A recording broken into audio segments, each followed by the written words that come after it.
Raggi di vite, una storia animata sulla maturazione.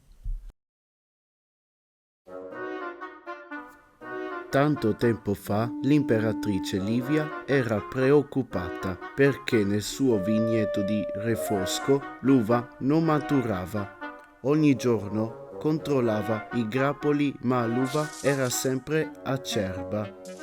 Livia e il suo vignaiolo di fiducia erano sempre più tristi e preoccupati. Una sera, per caso, Livia trovò la soluzione.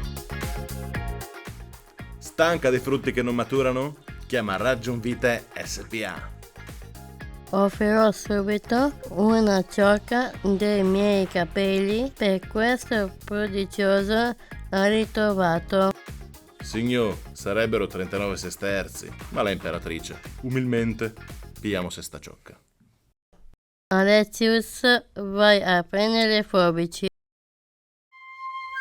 La mattina dopo l'imperatrice aspettava impaziente di vedere se la magia di Ragium Vite funzionava.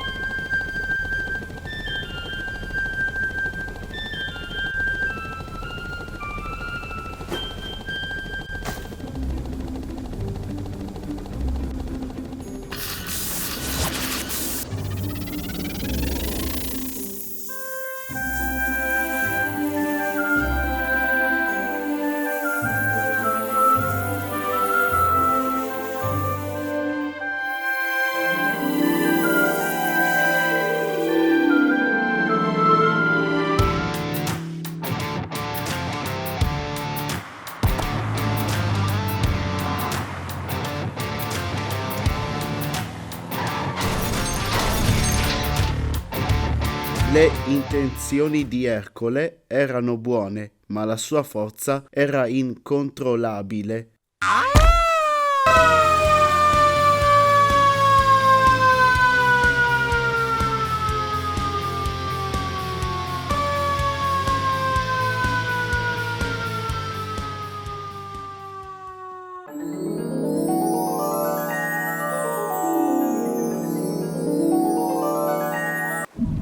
In fondo al mar, in fondo al mar, la la la la la la, in fondo al mar. La sirena, grazie alla voce magica, voleva piacere e ammagliare sempre tutti, e le sue intenzioni erano buone, ma finì per attirare anche i mostri.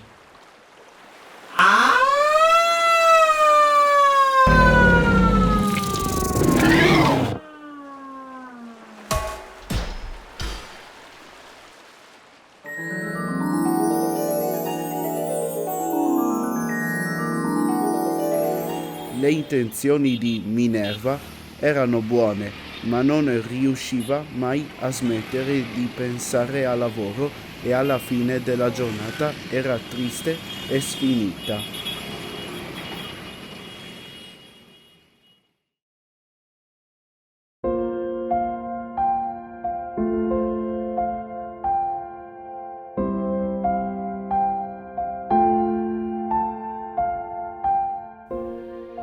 E tu perché non ti sei trasformato?